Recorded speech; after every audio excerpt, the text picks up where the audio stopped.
Hi, this is Dr. Gregory Sadler. I'm a professor of philosophy and the president and founder of an educational consulting company called Reason.io, where we put philosophy into practice. I've studied and taught philosophy for over 20 years, and I find that many people run into difficulties reading classic philosophical texts. Sometimes it's the way things are said or how the text is structured. But the concepts themselves are not always that complicated, and that's where I come in. To help students and lifelong learners, I've been producing longer lecture videos and posting them to YouTube. Many viewers say they find them useful. What you're currently watching is part of a new series of shorter videos, each of them focused on one core concept from an important philosophical text. I hope you find it useful as well.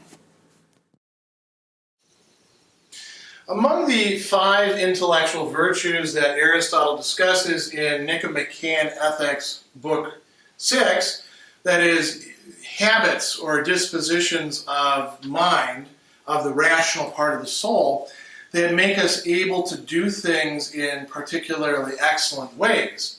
In this case, to arrive at truth, we find one that the Greek term for which is nous, and we translate it in a number of different ways, none of which are perfect translations, all of which need to be contextualized a bit. There's 3 I words that we typically use for it. Intellect, which really does work in some respects, but sometimes, Aristotle is going to use this to describe the rational part of the soul or parts of the rational part of the soul, rather than habits, hexes, or activities of it. Intelligence, that's also pretty good, but we often associate intelligence with a kind of raw capacity. And we think of it in terms of activities of the mind rather than what this is. Intuition, also misleading to translate it as intuition, although, as we'll talk about, there are some reasons why people sometimes prefer that. Sometimes people say intuitive intelligence, putting the two of them together. Another translation for this is mind. Now, all of these are describing something that we have to remember is not the soul itself or the part of the soul, the intellectual part of the soul, but rather a built-up dynamic disposition or habit within the soul that helps us arrive at truth. Truth in terms of both the theoretical activities of the mind and, as we're also going to see, in terms of the practical activities of the mind and the human person.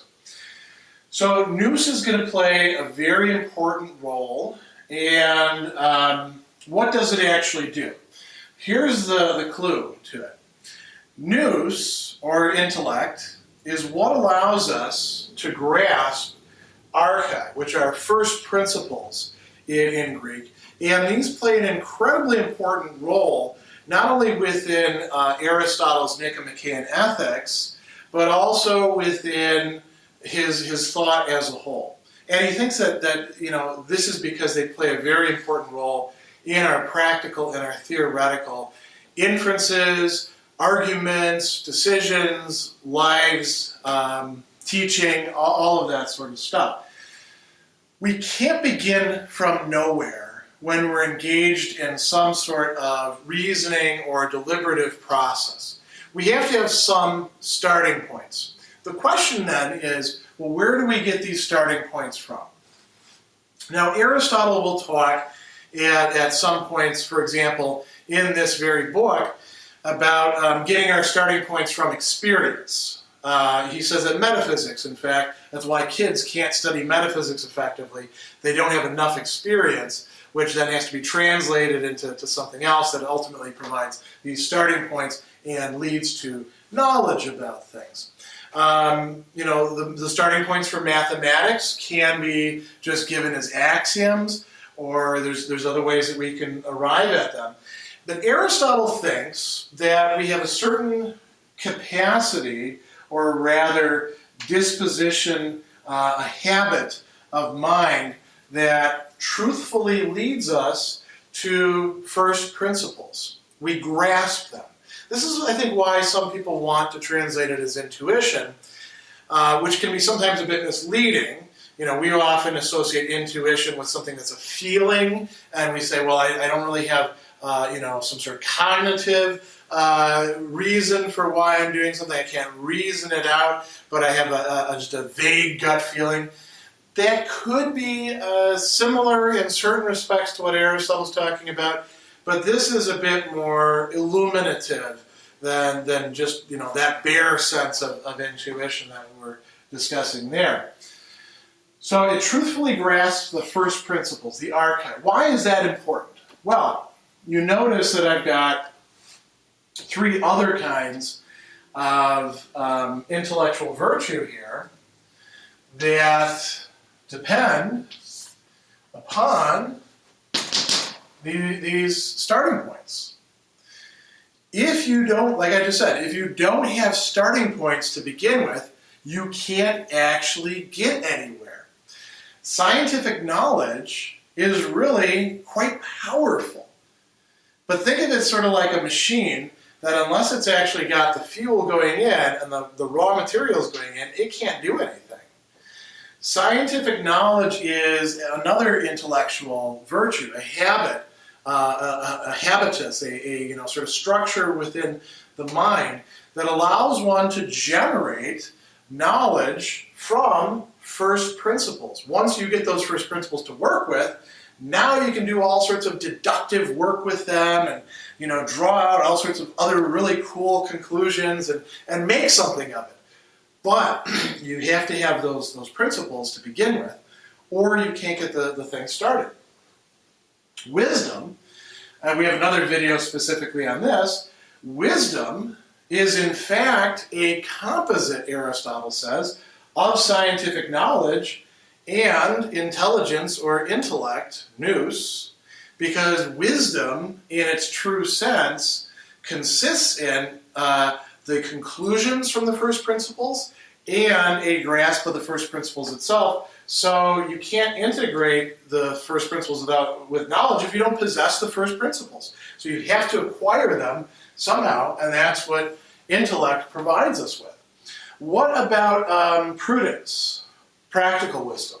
It plays a role with practical wisdom as well. And this is a very important point because, as we saw at the beginning of Nicomachean Ethics, Book 6, it looks much more like Aristotle is associating intellect solely with that higher theoretical part of the rational part of the human soul, not with the lower, the you know, deliberative or calculating or you know, reasoning part, practically reasoning part that is concerned with things that actually change. As it turns out, this is going to play a role in the whole realm of the prudential as well, because even prudence has to begin from some starting points. As a matter of fact, prudence is going to have to begin from even more starting points. It doesn't work the same way as, say, scientific knowledge does, where it just does deductive things,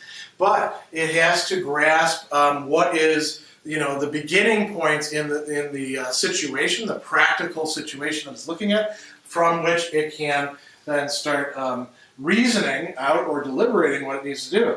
So it you know, as Aristotle is going to say, in deductive or scientific reasoning, it grasps the first and unchangeable definitions. That's another way of thinking of starting points, is sort of definitions, horoi in Greek, for demonstrations, for apodeixis, that's involved in scientific knowledge.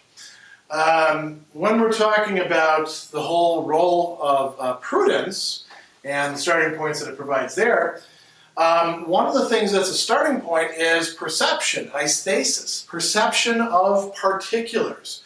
Not only do we need to have arche principles working, and the virtues actually supply those in large respect, but we also have to grasp the particulars. We have to say what is relevant in the situation.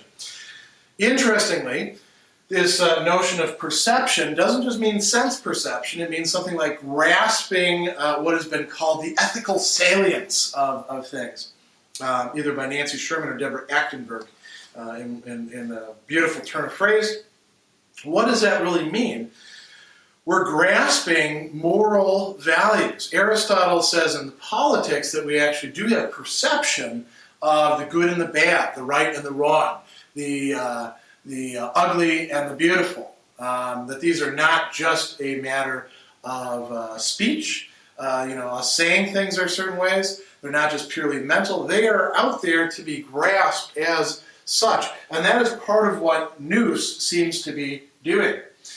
He also talks about it as grasping the minor premise. This has to do with practical reasoning and the role of what we call the practical syllogism, which is something we'll do another video about, particularly in relation to Book 7 of the Nicomachean Ethics. The minor premise is the one that allows you to apply the major premise, which is the universal premise. The minor premise has to do with the particulars. So, for example, all sweet things should be tasted.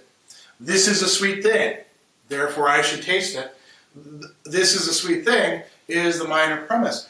Aristotle thinks that nous, or intellect, intelligence, is in fact providing practical reasoning with that sort of basis.